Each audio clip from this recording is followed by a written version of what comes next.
오늘의 사연 시작합니다. 안녕하세요. 오늘도 하루하루 감사하게 생각하며 살고 있는 44살 아줌마입니다.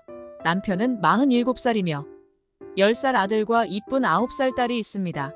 여기에 있는 사연들을 들어보니 정말 세상에 이런 일도 있구나 생각하면서 제 이야기도 한번 꺼내볼까 생각했지만 생각보다 용기가 나지 않아 망설이다 저희가 사는 이야기도 나눠볼까 해서 이렇게 사연 신청합니다. 그때는 겨울이었습니다. 저희 가족은 여행을 많이 좋아합니다. 누구나 여행은 좋아하죠. 하지만 저희 가족의 여행은 좀 특별합니다. 다른 분들께서 웬만해서 겪어보지 못한 체험을 하면서 여행을 즐기는데요. 그냥 관광이 아니라 무언가 교훈을 얻거나 아니면 생존 능력을 높이거나 습득형 여행을 다닙니다. 이렇게 말하면 조금 어렵나요? 쉽게 말하면 무인도에서 생활을 하거나 최소의 장비로 그 상황에 맞게 생존합니다. 어렸을 때부터 이런 식으로 다니다 보니 자연스럽게 우리 아들도 곧잘 따라하며 눈으로 봐서 그런지 그 상황에 맞게 필요한 걸 알아서 척척 구해옵니다. 저희 가족은 이런 생활이 아이한테 많은 교육이 될 것 같아 뿌듯해하면서 저희만의 행복을 찾았습니다. 그렇게 시간이 여유가 된다면 꼭 특별한 곳을 선정해서 움직입니다. 겨울이다 보니까 아들은 친정 엄마 집에 놀러 가고 싶다는 말에 남편이 데려다 줬고 저희는 어느 때와 마찬가지로 금요일 저녁에 다음날 출발할 물품을 정리를 했고 아침 일찍 나섰습니다. 목적지는 사람이 다니지 않는 한적하고 깊은 곳이었습니다. 겨울이다 보니까 아무래도 날이 따뜻할 때와는 다르게 이것저것 준비해야 할 것도 훨씬 많았습니다. 그렇게 철저하게 준비해서 산 한 곳에 도착을 했고 자리를 만들고 해가 짧아지기 전에 모든 걸 준비를 마쳤습니다. 남편이 이런 쪽에는 상당한 지식이 많기 때문에 그동안 위험했다거나 문제가 생긴 적은 한 번도 없었습니다. 그런데 날이 생각보다 좋지 않았고 산속 깊은 곳이라 눈이 오기 시작해서 그런지 남편은 약간 걱정을 하기 시작했습니다. 그리고 너무 위험할 것 같으면 철수하자고 말했고 점점 눈이 많이 내리기 시작하면서 이대로는 안 되겠다며 철수 결정을 내렸습니다. 힘들게 올라와서 준비했지만 남편의 냉정한 판단에 빠르게 철수해서 집으로 복귀하려고 했습니다. 그런데 생각보다 많은 양의 눈이 내리기 시작했고 그 전에 쌓여있던 눈 때문인지 움직이는데 많은 불편함이 있었습니다. 아이젠을 착용했지만 미끄러지기 쉬웠고 점점 어두워짐과 동시에 저희 또한 급격하게 떨어졌습니다. 생각보다 내려오는데 많은 시간이 걸리기 시작했습니다. 그렇다고 급하게 내려가게 되면 부상의 위험이 있기 때문에 남편과 호흡을 맞추며 그동안의 노하우와 지리 탐색으로 최대한 체력을 덜 쓰는 방향으로 움직였습니다. 그렇게 거의 다 내려올 때쯤 무언가의 소리를 들었고 저와 남편은 되돌아왔던 곳을 동시에 바라봤습니다. 여보, 지금 무슨 소리 못 들었어? 누군가 소리친 것 같았는데. 나도 들었어. 위에서 내려오지 못한 사람이 있는 건가? 이 날씨에 우리 같은 사람이 또 있겠어? 잘못 들었을 수도 있으니까 마저 가던 길 가자. 앞으로 1시간만 더 내려가면 도착하겠다. 그런데 진짜 만약에 저기 위에 사람이 있으면 어쩌지?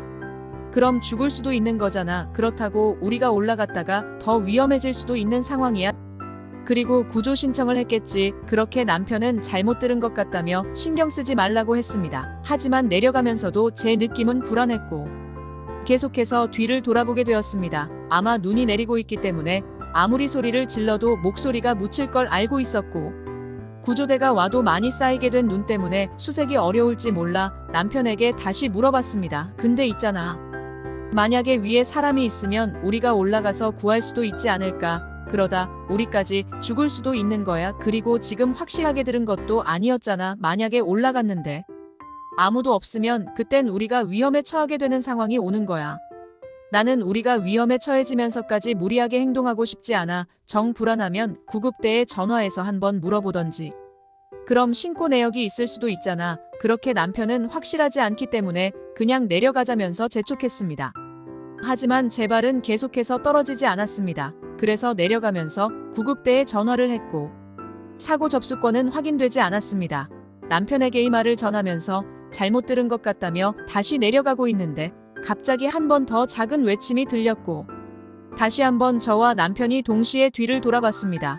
제 등에서 올라오는 소름 작살에 머리털이 섰으며 남편 또한 눈이 커지면서 바로 저한테 핸드폰을 달라고 하면서 구급대에 전화를 하기 시작했습니다. 그리고 현재의 상황을 알렸고 많은 눈 때문에 어려움이 있다면서 출발한다는 말과 동시에 저희는 어떻게 해야 할지 의논을 했습니다. 남편은 냉정하게 구급대 신고를 했으니 지금 상황에 우리는 내려가는 게 좋겠다고 말했고, 저는 목소리가 올린 방향을 정의만 알고 있으니 구급대가 올 때까지 여기에 대기하는 게 좋을 것 같다고 말했습니다. 이 말이 끝남과 동시에 남편은 저에게 화를 냈고, 제가 위험에 처하게 되는 건 볼 수 없다며 제 손을 잡고 내려가려고 했습니다. 그렇게 둘이서 시간이 없는데 의견 충돌로 언성이 높아지고 결국에는 제 의견에 따르기로 했습니다. 그렇게 저희도 목소리가 들린 방향으로 소리쳤습니다. 하지만 그때 이후로 아무런 목소리를 듣지 못했습니다. 남편은 지금 올라가서 찾을 수 있는 확률이 없다며 내려가는 게 좋을 것 같다고 했지만 얇게 들린 목소리를 잊을 수 없어서 제 발은 떨어지지 않았습니다. 그때 마침 전화벨이 울렸고 구급대의 전화였습니다. 폭설로 인해서 진입이 어렵다는 말을 듣게 되었네요. 저희 또한 오고 갈 수 없는 상황까지 되었고, 남편은 안 되겠다며 일단 텐트를 쳐야겠다면서 급하게 자리를 만들었습니다. 그렇게 날이 더 심해지고 있는 상태에서 서로 발빠르게 움직였고, 기분이 별로 좋지 않은 남편의 표정과 행동에 미안해지기 시작했습니다. 남편 말을 들었더라면 벌써 내려가서 집에 가고 있었겠지만 남편과 동시에 한 번도 아닌 두 번 들린 목소리였기 때문에 어쩔 수 없었습니다. 그렇게 조용하게 텐트 안에서 추위를 피해 있는데 밖에서는 강풍과 함께 세찬 눈바람이 저와 남편은 숨죽이며 조용히 서로를 기대고 있었습니다. 살을 찢고 들어오는 차가운 냉기에 서로를 의지하며 가까스로 버티고 있었는데 갑자기 조용해진 바람과 함께 눈이 그쳤습니다. 그렇게 텐트에서 나왔고 저는 한 번 더 크게 외치면서 누군지 알 수 없는 분에게 소리쳤습니다. 구급대는 내일 아침에 올라와야 할 것 같다는 말을 전해 들었고, 남편은 눈이 그치고 바람이 멈춘 틈을 목소리가 들렸던 방향으로 올라가 봐야겠다며 텐트 안에 들어가 있으라는 말에 저는 너무 놀랐습니다. 아무리 눈이 그쳤다고 해도 밤에 움직이는 건 위험하다는 거.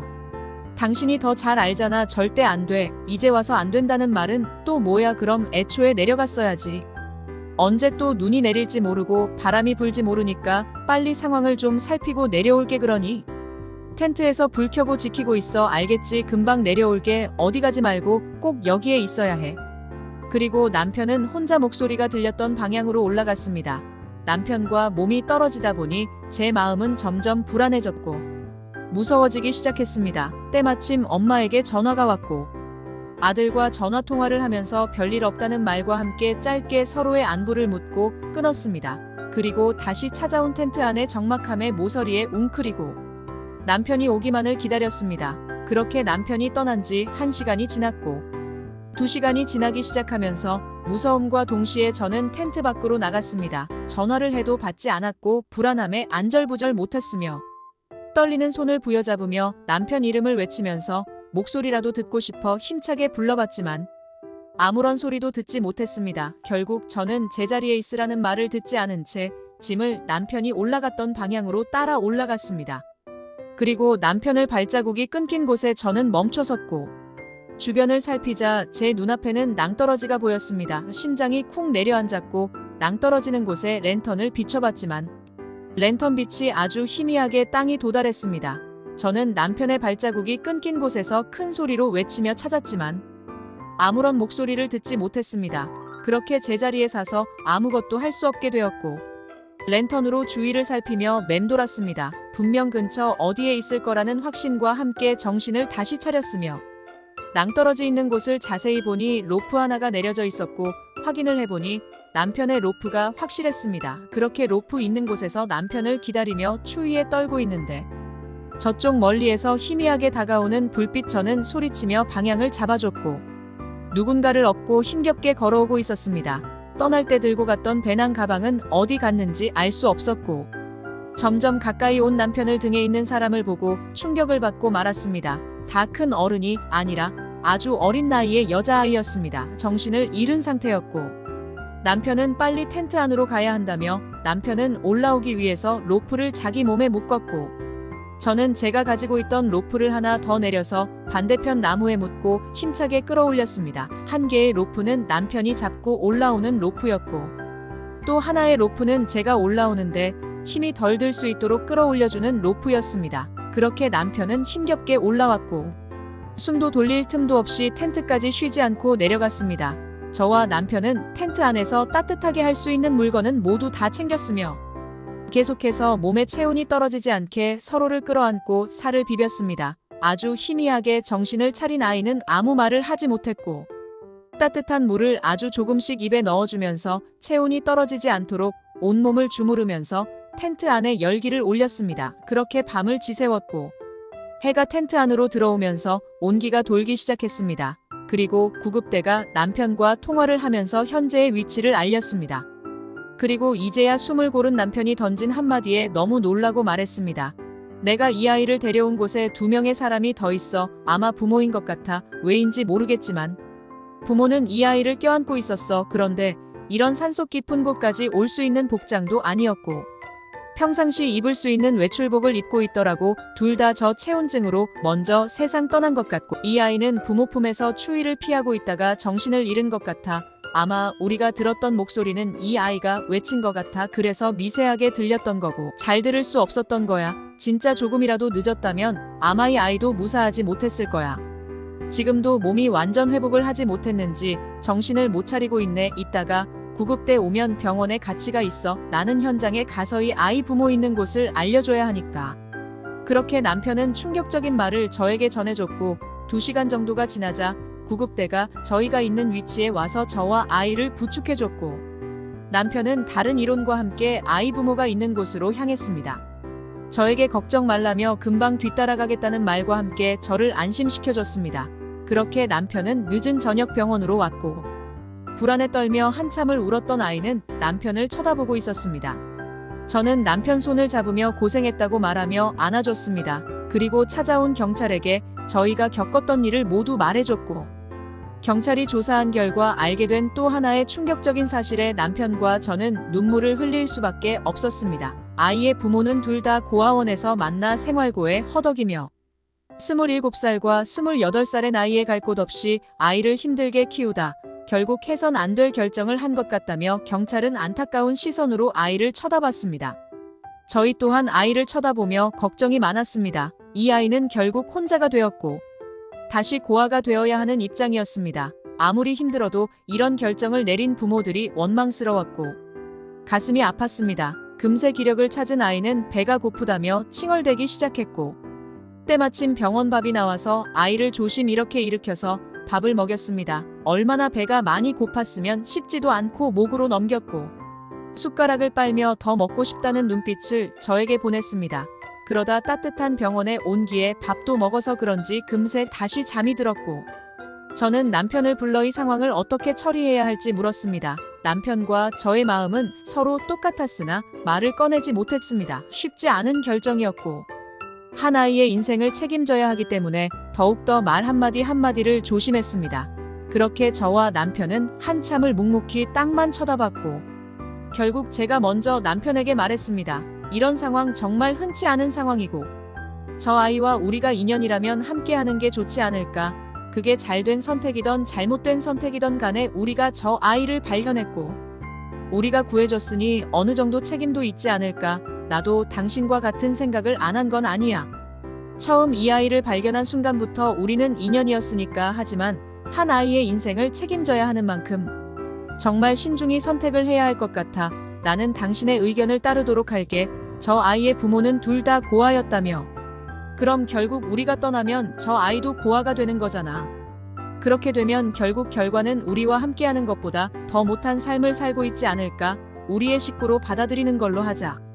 그렇게 저와 남편의 긴 대화 끝에 결국 하늘이 저희에게 준 선물이라고 생각하고 받아들이기로 했습니다. 그렇게 함께 지낸 지 이제 2년이 되었네요. 당연히 싸우기도 많이 싸우고 제 아들과도 매일 티격태격하면서 잘 때는 또 같이 자며 오빠 하면서 따라다니는 게 세상 사랑스럽네요. 상황이 어찌 되었든 간에 하늘이 정해준 인연 어찌 거절할 수 있을까요? 받아들이기로 했고 예전의 삶보다 지금 현재의 삶이 더 소중하고 행복합니다. 항상 건강하고 밝게 커줘서 고맙고 엄마 아빠라고 불러줘서 고맙단다. 과거에 아팠던 기억은 모두 잊어버리고 우리와 함께 평생 행복하게 잘 살자. 사랑한다. 우리 딸 민지.